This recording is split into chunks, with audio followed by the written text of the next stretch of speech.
This gun, I could easily foresee this gun serving as a defensive gun for me.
Fuck, that's getting hot. Jesus Christ. This right here is the CMMG BR4. It's a ranch rifle, or a traditional form factor rifle that uses CMMG descent upper receivers, and this is one of the best in the market of this niche that I've had a chance to shoot yet. I love this gun. I'm going to talk to you a lot about why I like it, what's good about it, talk about the controls and how those work, talk about some of the pros and cons, compare them a little bit to the other firearms on the market like the Foxtrot Mike Ranch Rifle and the SIG mcx-r, but mostly this gun is going to stand on its own, and this review is going to be mostly just talking about this gun in specific, although I do have to make some comparisons because a lot of you are going to ask, why this one over that? Why that one over this? Why is this one different? Why is this one better? Why is this one worse? So before we get going, I want to say thank you to everyone that likes, comments, subscribes, all that stuff. If you live in a free state and you're still watching this, trust me, you won't be disappointed. I know that this gun looks funky and you love your normal AR-15s. I do too. I love your normal AR-15s. I love the normal AR-15s that I definitely don't have in the state of California. But today we're talking about a very interesting firearm that performs very well, has competitive pricing to other similar entries in the market, and just all in all, is a very finely made firearm, in my opinion. There are two things in specific that, one of which I'm just not the biggest fan of, but skill issue, we'll get over it. The other problem that I found was quite possibly the smallest problem I've ever encountered in a gun review, and I've encountered a lot of problems in reviews of firearms. Now, we do have to say it out front, this gun was sent to me by CMMG. Why did they send it to me? Have I ever worked with them in the past? Never worked with them in the past, never had any contact with them directly. The reason they reached out to me was because they saw my previous reviews on firearms that are in this niche, on the Foxtrot Mike and the SIG mcx-r. They offered to send me this out for review.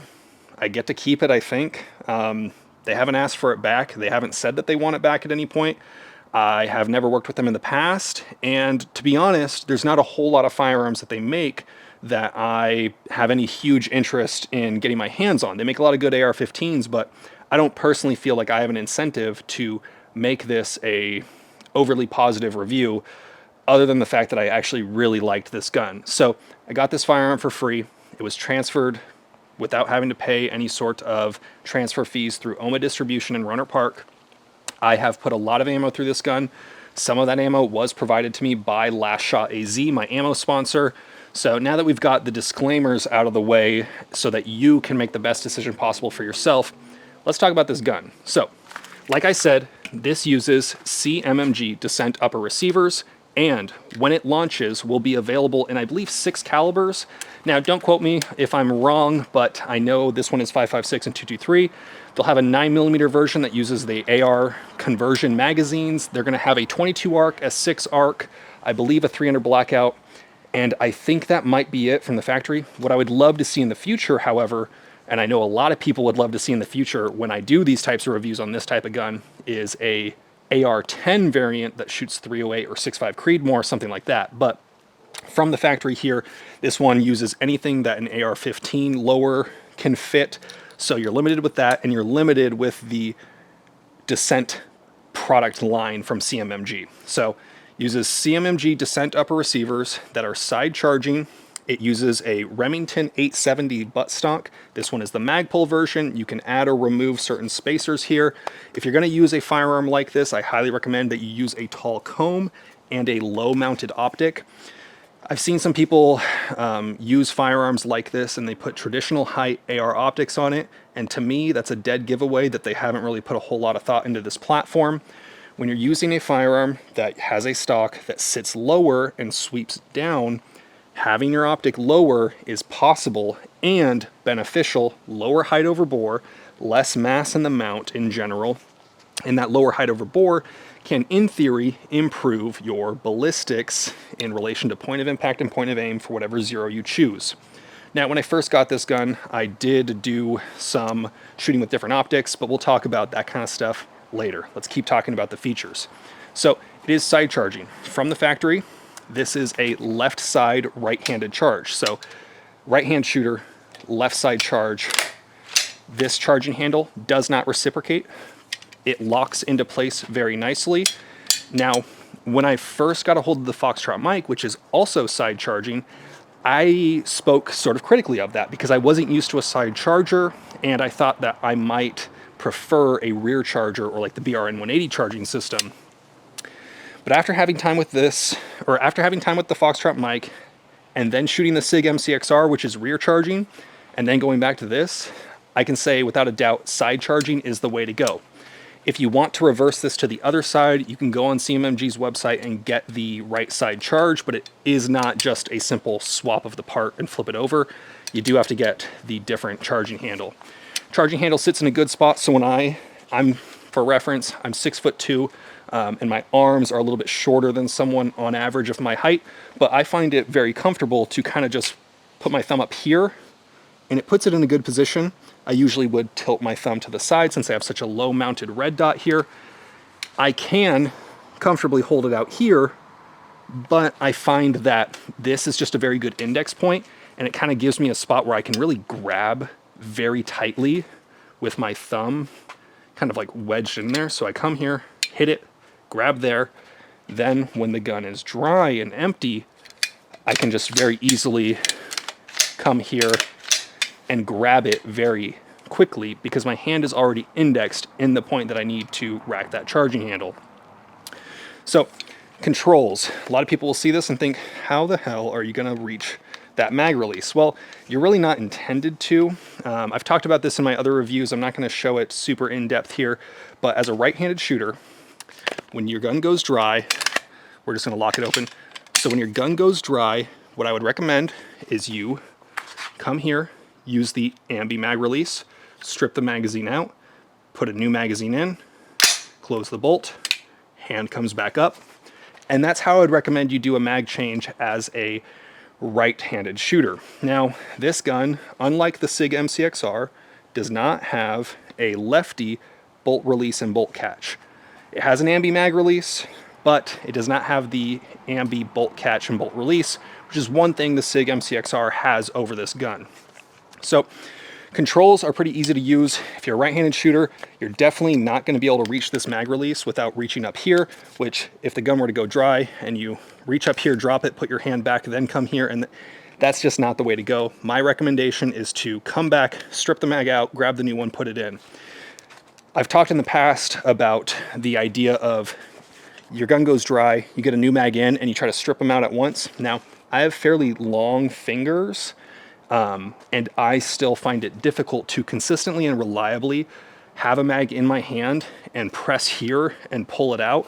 It just doesn't really work quite the same as with a traditional form factor AR where you can press that button and kind of do like a tack reload where you pull out, put in. With this gun, the way you're going to want to reload it, drop the mag, new mag in, close the bolt, that's it. If you're a left-handed shooter, consider becoming right-handed, or if you need something like this, consider something like the SIG mcx-r. Unfortunately, the SIG mcx-r just wins for left-handed shooters in my opinion, but that's just my opinion. You could also, as a left-handed shooter, drop the mag, put a new one in, rack the charging handle. So that's an option for you, but this gun really shines for right-handed shooters, like most guns do, because we chose correctly at birth. Now, the safety. This safety is a push button style safety, which is similar to the Foxtrot Mike Ranch rifle. It is reversible, so if you're a lefty, you can make it go off safe in the opposite way. So as a right-hand shooter, when you come up, you simply press that button, and then to take it off safe, or to put it back on safe, you press it with your thumb. Off safe, on safe, off safe, on safe. One of my two gripes with this gun has been that this button, it's pretty far back, and maybe if I had shorter fingers, this wouldn't be as big of an issue, but when I grab the gun, I have to like break my grip to take it off, or kind of just like sit here, and then if I'm ready to go, then I come up. But it's not in the best location. It's pros and cons, I guess, right? It is very shrouded. The safety is very well protected from being bumped if it were to be slung. It's very well protected, but because it's so protected and because it's so far back, for me, I've not really enjoyed using the safety as much as like the SIG mcx-r that has a flick lever. That's my preferred, but this works very well and it's reversible. The trigger on this gun is very nice. When I first shot the first like 500 rounds, when I got home, I immediately messaged my contact at CMMG and said, hey, who makes the trigger in this thing? Is there a version of this trigger that is similar for a standard AR-15?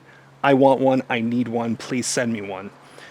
They said that it is their zeroed trigger, which is similar to their AR line, and that the only difference is that the linkage to the trigger to interact with the rest of the drop-in cassette has been modified so that it reaches back here and you can pull the trigger. Let's just show you that. Very smooth, single stage, very little movement. So let's show you that reset. Boom. Very nice all in all. Now, because I'm in the state of California and we have magazine capacity restrictions, and because I acquired legally Freedom Week magazines, you saw in the intro that I was using standard capacity magazines. And that's great. Because this gun is featureless, meaning no pistol grip, no telescoping or collapsible stock, no folding stock, no forward pistol grip, no flash hider. This one has a muzzle brake. I believe this is their zeroed line as well. This muzzle brake does pretty well. Not the most obnoxious thing in the world, but very effective, which for a brake, especially on guns in California, when you might have to use a muzzle brake or thread protector on a gun for defensive purposes, having the brake not be the most obnoxious brake on the market, that's a plus. If the brake happens to work pretty good, that's great. So let's talk about the accuracy and the shootability of this gun, and then we'll talk about my general thoughts about this. When it comes to accuracy, I had a chance to shoot this with 55 grain PMC X-Tac 5.56, Black Hills 62 grain, which was the TSX bullet, the 77 grain OTM from Black Hills, and the 69 grain tipped Match Kings from Black Hills.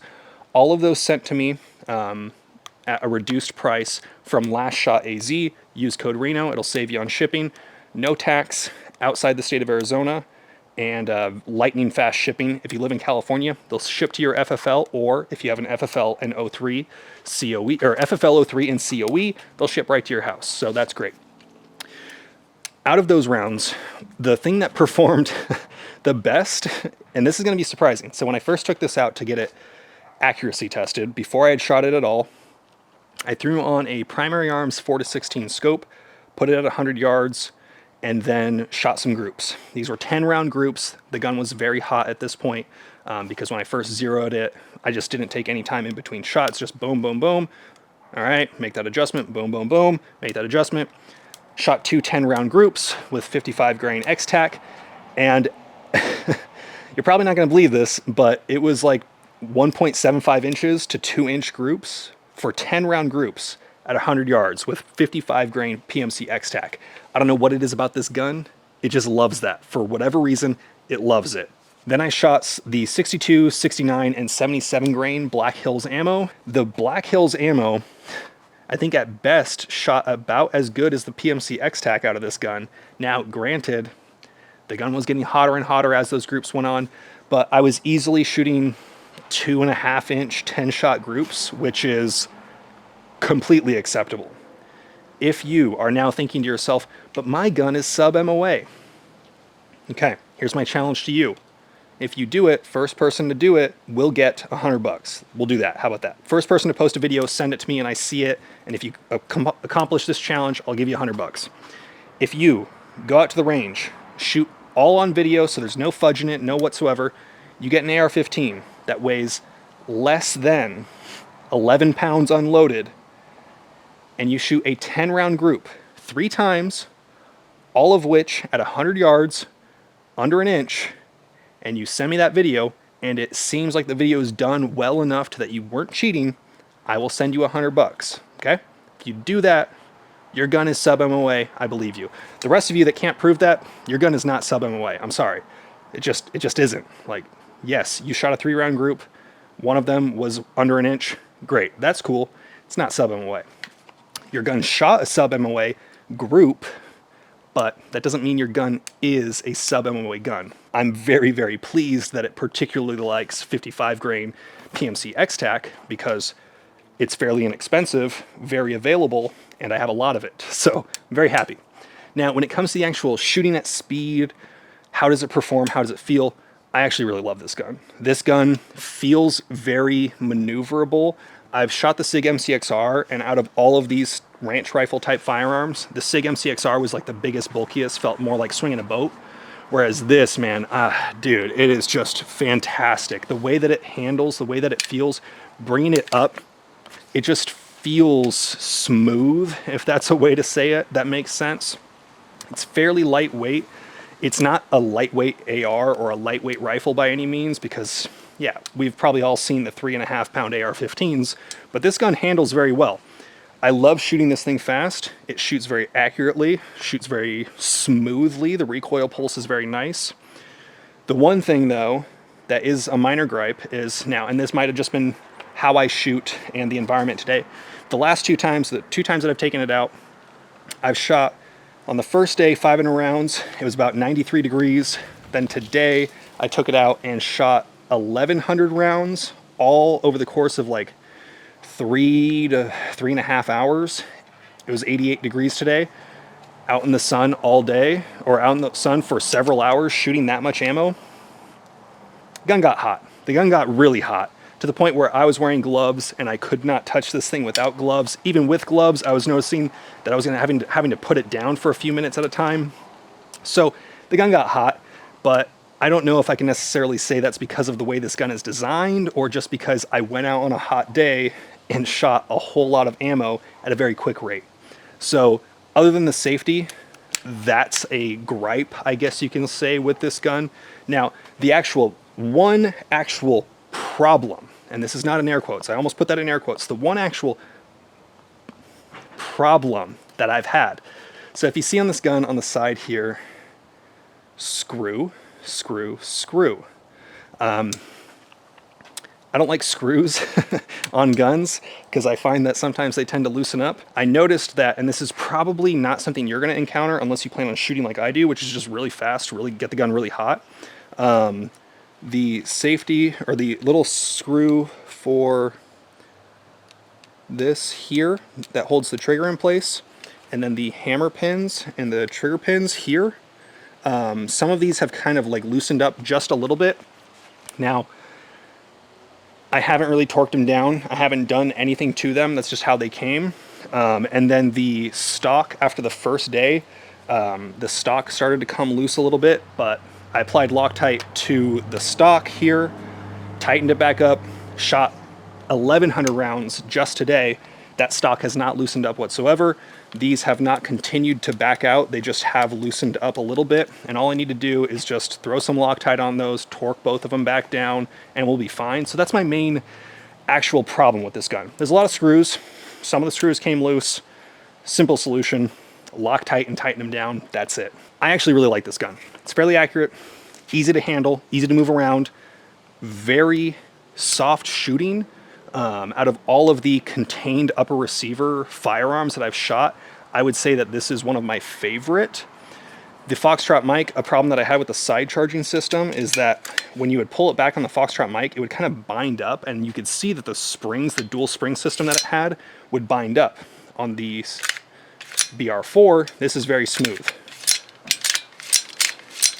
It doesn't bind up. It's not feeling like the springs are crunching on each other. The bolt system on this is just, in my opinion, superior to the Foxtrot mic. The spring that causes it to reciprocate doesn't bind up and get crunchy like the Foxtrot mic does.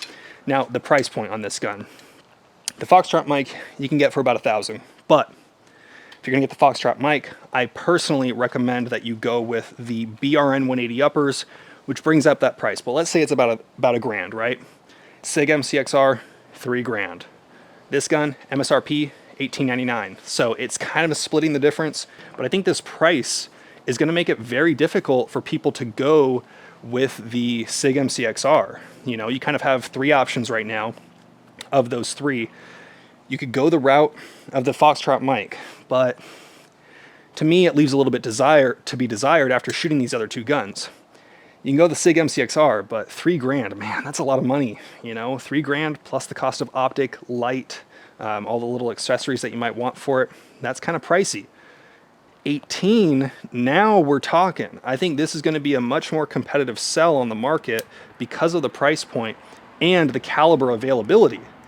It's already beating out both of those just by its availability of calibers. 22 arc, 6 arc, 300 blackout, 5.56, and 9mm. I believe those are the calibers that are going to be available at launch. That is very wide-ranging. They come in a variety of colors, so you're not stuck with tan like the SIG mcx-r. So if that's your kind of thing, if a color is a selling point for you, I chose this gray color just because it's a little bit different than most of the things that I have currently. But I think this is going to sell really well. I'm actually very pleased, and I do foresee myself shooting this gun a whole lot more. I think if I'm going to add a light to it, because I have this low-mounted red dot, I would probably put the pressure pad on the side here, or where my thumb can actuate it, up here somewhere. And I would probably go with something like the Surefire Scout series, the Scout Mini series. I had a Cloud Owl on here. Not the best, pretty heavy, and since you have to put your thumb over the top to activate it, that wasn't ideal because it kind of covers up some of the viewing window.